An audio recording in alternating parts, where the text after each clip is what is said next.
Hello, dear listeners, and welcome back to another episode of Open Book, Open Mind. I remain the host of this podcast. My name is Edgar Chaput, and here at Open Book, Open Mind, we discuss books, predominantly novels, although I keep telling myself that might change sooner or later. And we don't have to like the book. We are under no obligation to like the book. We just have to read it and keep an open mind. So on this latest episode, we're going back to the basics. I feel like I've done a lot of specialty episodes recently about authors or series or why I read books. We're going to go back to the basics, just one book, and it is Normal People, written by Sally Rooney, published originally in 2019. So, as I am wont to do, why this book? Well, funnily enough, this is a bit of a strange segue, but in late 2024, a film called Gladiator 2 came out. Like many boys my age, we were big fans of the original film, and although the sequel maybe wasn't quite as good as the first one, it starred an actor called Paul Mescal. And I wasn't very familiar with this actor, but in some interviews in promoting the movie, the director, Sir Ridley Scott, said he noticed that actor in a television series called Normal People. It's a streaming series on Hulu, I think. And I sort of took note of that. And earlier this year, so 2025, maybe in the wintertime, springtime, something like that, I was browsing the aisles at a local bookstore, and lo and behold, I see this book called Normal People. I was like, oh, that sounds like the name of the show that Gladiator 2's director said he found his actor in. And lo and behold, yes, that's exactly it. That is the book. The book is what inspired the show, which inspired Gladiator's 2 director to find his main star. And so I did a little bit of browsing and reading who's Sally Rooney, is the book worth it? And well, they made a show out of it. From what I understand, a relatively well-received show for that matter. And I was in the mood for something a little bit more contemporary. The book is only 6 years old. It published in 2019. An Irish author, Sally Rooney, a young author. As of this recording, I think she's only 34 or 35 years old. And this is from 2019, meaning it would have been published, she would have been in her late 20s, maybe 27, 28, thereabouts, maybe 29. So, and it's her second book. So her original book, Conversations with Friends, was published a couple years sooner. So she's been at this for a while. Sally Rooney, from Ireland, very well educated, went to Trinity College in Dublin, which, they say write about what you know. Well, two of the characters in this book are protagonists, or at least one of them goes off to college at Trinity College in Dublin. So she's obviously writing a little bit about what she knows. And this seems to be, I'm not saying I did a deep dive into Sally Rooney's career and whatnot, but from what I understand, Normal People is the Sally Rooney book you read. If you are going to read a Sally Rooney book, this is the one. I was sort of vaguely aware of that when I decided to finally buy this book. So what is it about? Well, it's not very long. It's not quite 300 pages. I have the Vintage Canada edition. It's 273 pages with a excerpt of Conversations with Friends at the end to get you to buy that one if you like Normal People. And it is a story of two friends, lovers, frenemies. It's complicated with young people and love. Basically, Marianne and Connell. Marianne is from a very affluent family, although they live in a relatively small town in Ireland, and Connell is from a less affluent city, less affluent family, who also happens to live in the same small Irish town. And Connell's mother, Lorraine, actually is a maid, is a cleaner at Marianne's house, her family's house, and so that's how the meet cute. What do they call it? A meet cute. The meet cute happens when Connell arrives at Marianne's to pick up his mom, and he and Marianne strike up something of a conversation. And the reality is Connell is quite fond of Marianne. Connell is relatively popular in high school.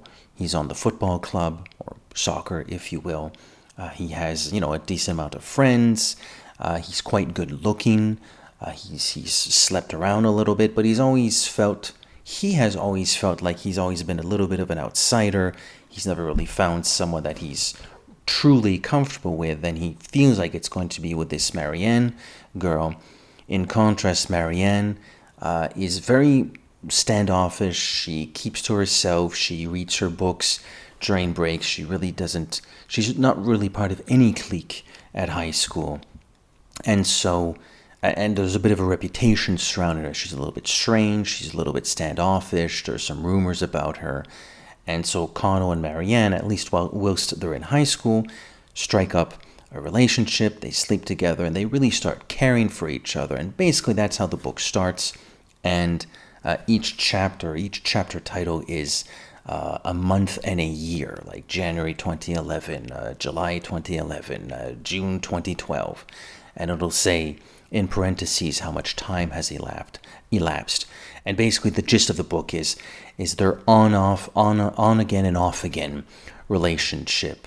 The reality is that there seems to be some sort of force which inexorably pulls them always back together, even when they don't live in the same town, even when they're not going to the same school, even when they're not necessarily in the same country for a little while. Something seems to happen that brings them back together, and they reconnect, and they're reminded individually and together how they may or may not be meant to be. It's a little bit left open, but there's definitely such a strong connection that every time their paths cross, and they cross at least 4 or 5 times in this book, over the course of about 3 years and change, maybe 5 years, close to 5 years. It starts in January 2011, and the book itself was published in 2019. So it's not like the story takes place over that great a period, but, long enough, like a handful of years. So what is good about this book? Well, it's interesting. I'm more of a movie buff than I am a literary snob, especially when it comes to modern novels. So I'm not really in the in crowd or the book fan community online. So I'm not quite certain why this book caught on. I'm not saying I didn't like it. Full disclosure, I thought it was quite good overall. Maybe not great, but good overall. So I don't know specifically why this one caught on, but I can tell you one thing. As someone who is in their early 40s, I was surprised. The book surprised me, and perhaps I surprised myself insofar as I really dug the scenes and the sequences where Connell and Marianne were together, and how they interacted, and how the book communicated how strong that connection is, and more importantly, how normal they feel when they are together. I imagine, ergo, the title, Normal People. I suppose it's a bit of an ironic title in that sense. They don't feel fully comfortable when they are not together. It only happens to be when they are together that they are at their greatest comfort level. They feel normal. They feel like normal people. And I, to an extent, I did relate to these two characters, even though, even by the book's end, I'm, I must, 17, 18, 19 years older than these two characters. Well, by the time the book ends, like in 2015 or 2016 or whatever. I must be at least 18 or 19 years older than these characters, and yet,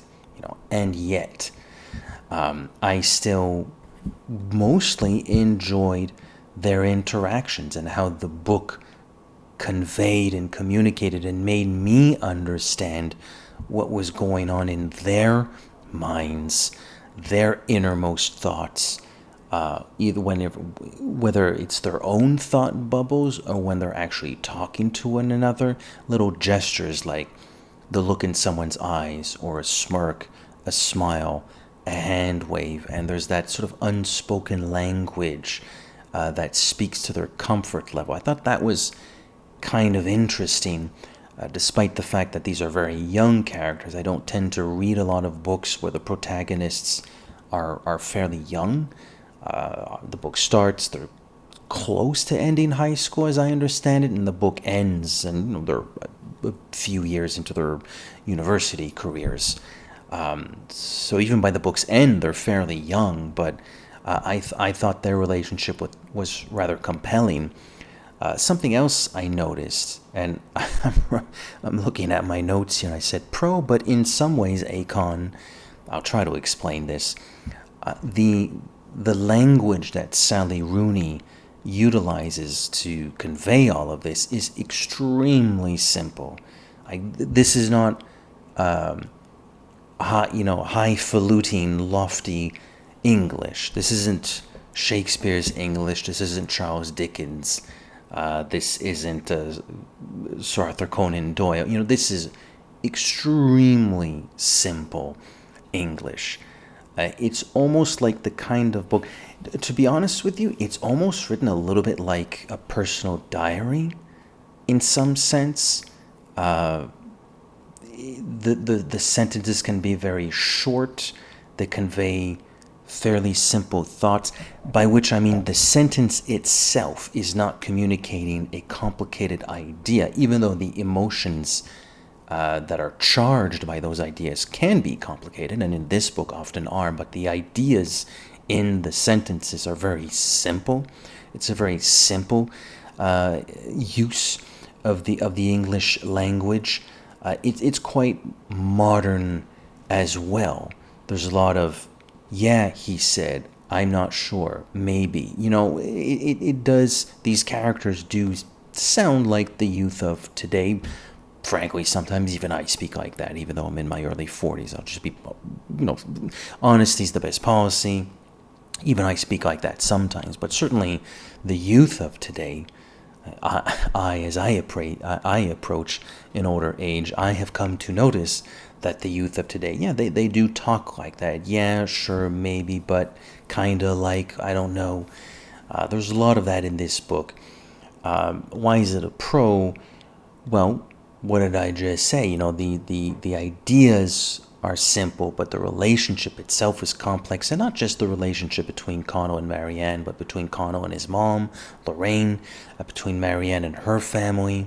There are characters, supporting characters that segue in and out throughout the novel, some whom Marianne knows a little bit more because she starts to make friends as she grows older. She enters college.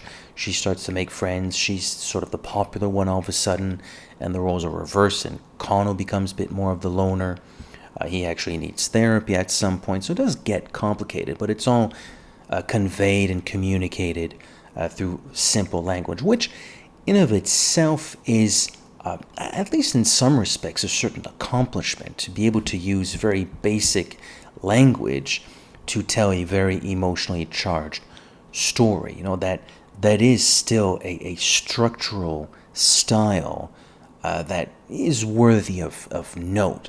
Why is it a con? Well, that also kind of goes back to what I just said. If you're expecting to read maybe high literature, and one's definition of high literature necessitates the use of particularly floral language, maybe more, a little bit more verbose, more variety in the words used.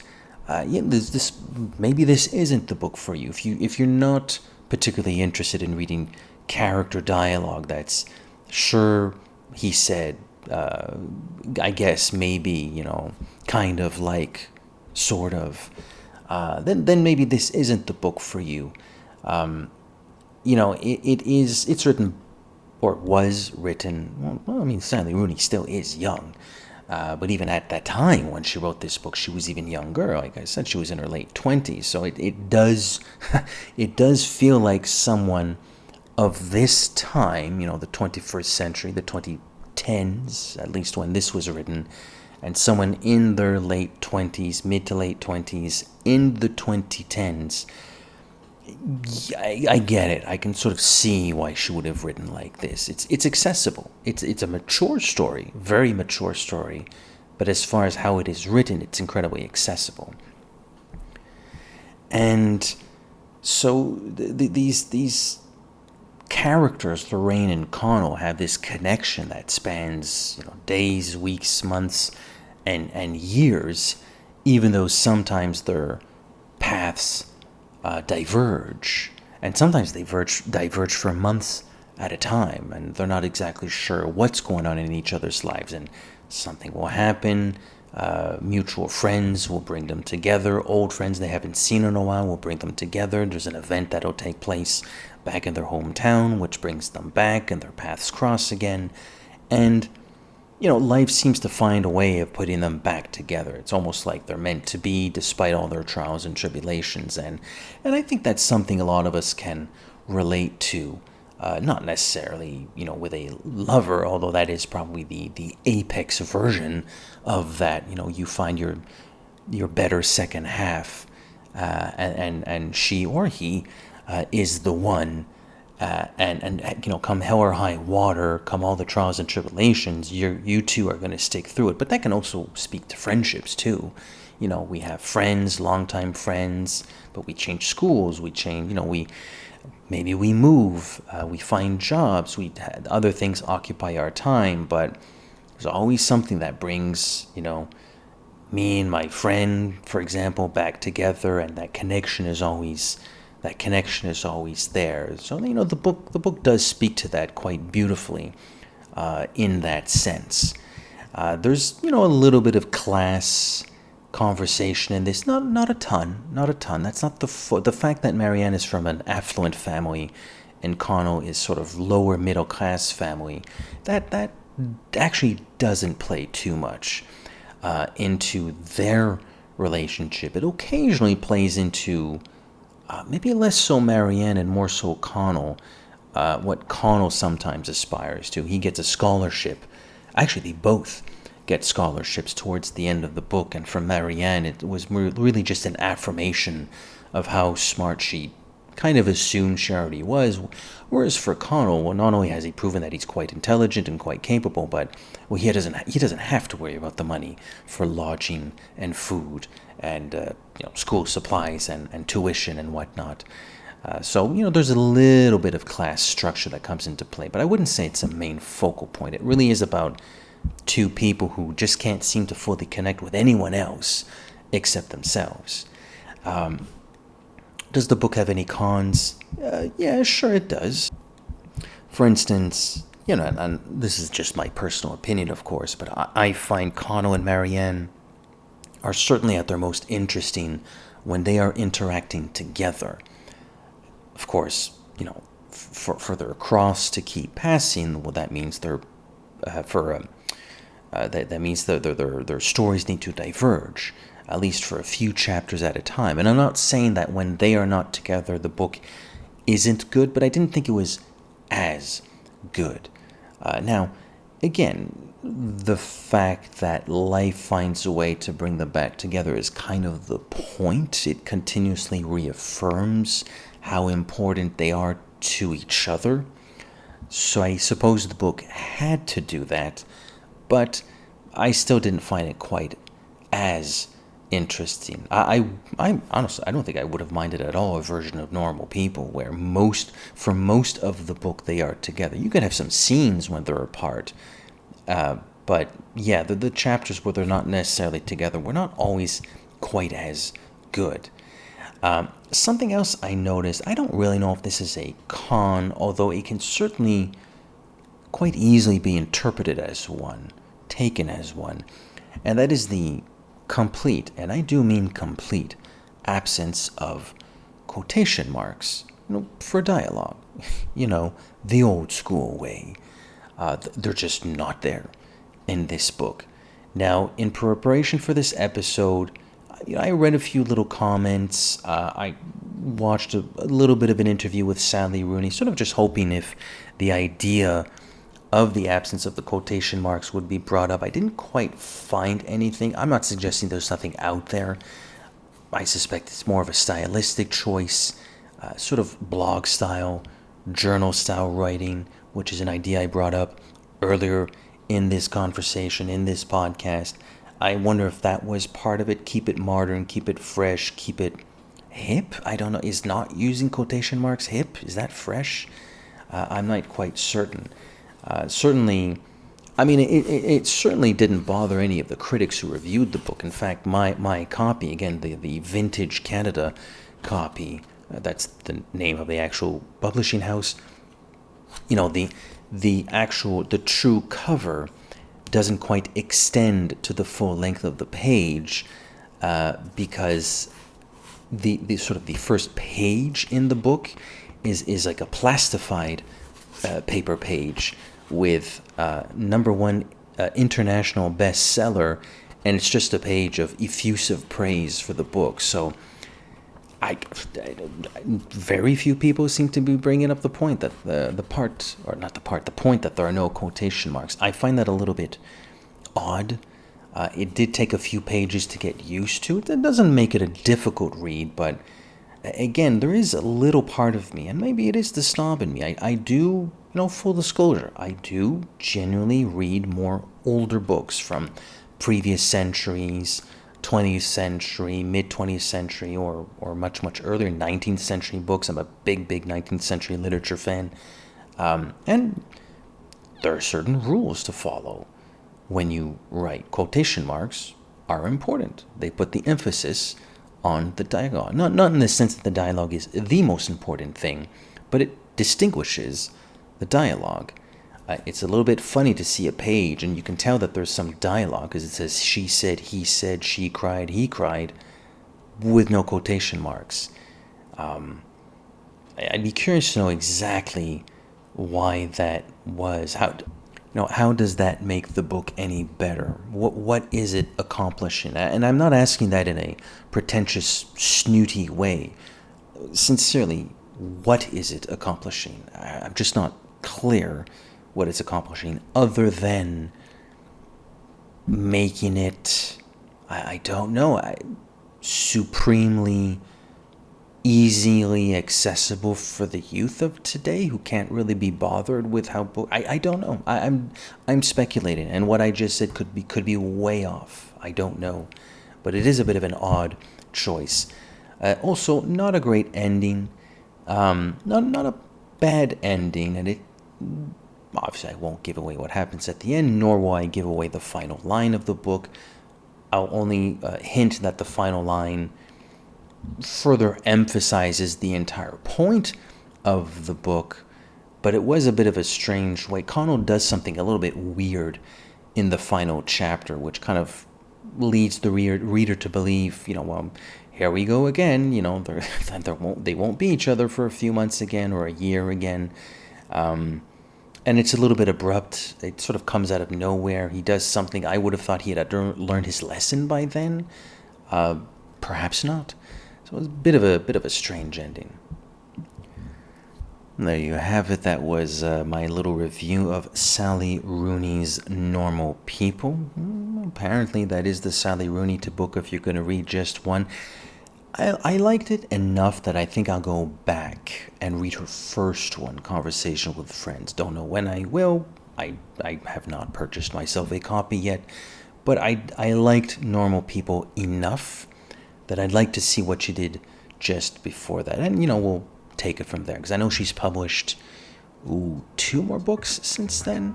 I don't remember what their titles are. I know the latest one, I think, has an Italian-like title, like Intermezzo or something like that. but I don't have any other of her books. So that was Sally Rooney's Normal People. I hope you enjoyed this episode. Leave some comments, your own review in the comments section. I'd love to know what you think of this book.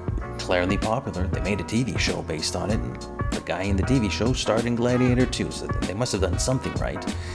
I've been Edgar Chaput. Always remember, open the book and just keep an open mind. Take care, guys. We'll check you out next time. Cheers.